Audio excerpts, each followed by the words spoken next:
देश और सारी दुनिया ये जानती है कि मोदी जो कहते हैं वो करते हैं। वो एक बार जो संकल्प ले लेते हैं उसे पूरा करके ही दम लेते हैं। अपने दूसरे कार्यकाल में उन्होंने देश की जनता से कुछ वायदे किए, या यूं कह सकते हैं कि तीसरी बार प्रधानमंत्री बनने से पहले मोदी ने कहा था कि अगर तीसरी बार भी उनकी सरकार बनती है तो वो कुछ बड़े और कड़े फैसले जरूर लेंगे। और अब लगता है कि पीएम मोदी ने कुछ बड़े फैसले ले लिए हैं जो हमारे पड़ोसी मुल्क चीन और पाकिस्तान की होश उड़ाने के लिए कहा। पीएम मोदी ने एक ऐसा कड़ा फैसला ले लिया है जिसके बाद बदमाश चीन और पाकिस्तान की उल्टी गिनती शुरू हो गई। नमस्कार, आप देख रहे हैं श्रेष्ठ भारत। आपके साथ मैं हूं संजीव चौहान। तो देश को लेकर प्रधानमंत्री नरेंद्र मोदी कितने गंभीर हैं ये हम सब जानते हैं, और खास तौर पर देश की सीमाओं और जवानों को लेकर उनके जज्बात किसी से छिपे नहीं हैं। मोदी जानते हैं कि हमारे दो बदमाश पड़ोसी पाकिस्तान और चीन हमेशा से भारत के खिलाफ साजिशें रचते रहते हैं, लेकिन पिछले 10 सालों में उन्होंने नए भारत की बदलती ताकत को भी देखा है, जिसे देखते हुए उनकी अक्ल अब ठिकाने भी आने लगी। लेकिन अब तीसरी बार सरकार बनते ही मोदी ने देश की सीमाओं को लेकर बड़े फैसले लेने की शुरुआत कर दी। मोदी सरकार ने एक ऐसा फैसला लिया है जिसे सुनकर चीन और पाकिस्तान के होश उड़ जाएंगे। वो थर थर कांपने लगेंगे, क्योंकि अब भारतीय थल सेना की कमान उपेंद्र द्विवेदी के हाथों में।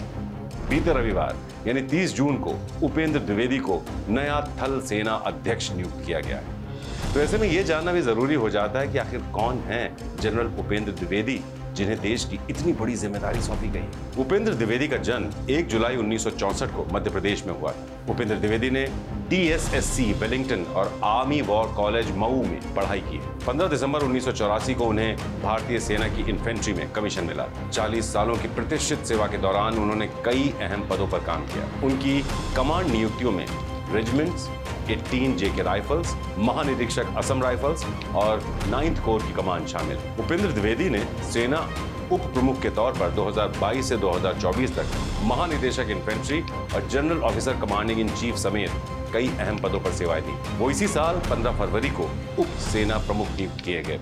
उन्होंने ऑपरेशन रक्षक के दौरान चौकी बल में एक बटालियन की कमान भी संभाली।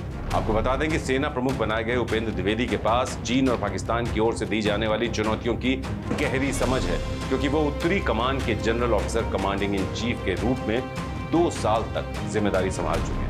उन्हें USAWC, कार्डिसले और USA में प्रतिष्ठित NDC के समकक्ष कोर्स में भी सम्मानित किया जा चुका है। उन्हें परम विशिष्ट सेवा पदक, अति विशिष्ट सेवा पदक और 3 GOC in C प्रशस्ति पत्रों से भी सम्मानित किया गया है। उपेंद्र द्विवेदी कश्मीर घाटी और राजस्थान के रेगिस्तान में भी सक्रिय आतंकवाद के खिलाफ अपनी कमान संभाल चुके हैं। इसके अलावा भारत म्यांमार सीमा पर भी वो प्रबंधन देख चुके हैं। इसके साथ ही वो भारतीय सेना के आधुनिकीकरण में भी शामिल रह चुके हैं। आत्मनिर्भर भारत के रूप में स्वदेशी उपकरणों को भारतीय सेना में शामिल करने में भी उनकी अहम भूमिका रही है। इसके अलावा AI जैसी टेक्नोलॉजी को अपनाने और बढ़ावा देने में भी उन्होंने काफी योगदान दिया है। इन तमाम उपलब्धियों के बारे में जानकर आप समझ ही गए होंगे कि भारतीय सेना में उपेंद्र द्विवेदी का क्या पद है और क्यों उन्हें सेना अध्यक्ष के तौर पर चुना गया है। तो आपकी इस खबर के बारे में क्या है राय, हमें कमेंट करके जरूर बताएं। नमस्कार। श्रेष्ठ भारत पर खबरों से जुड़े रहने के लिए चैनल को सब्सक्राइब और लाइक करें, बेल आइकन दबाएं और देखते रहें श्रेष्ठ भारत।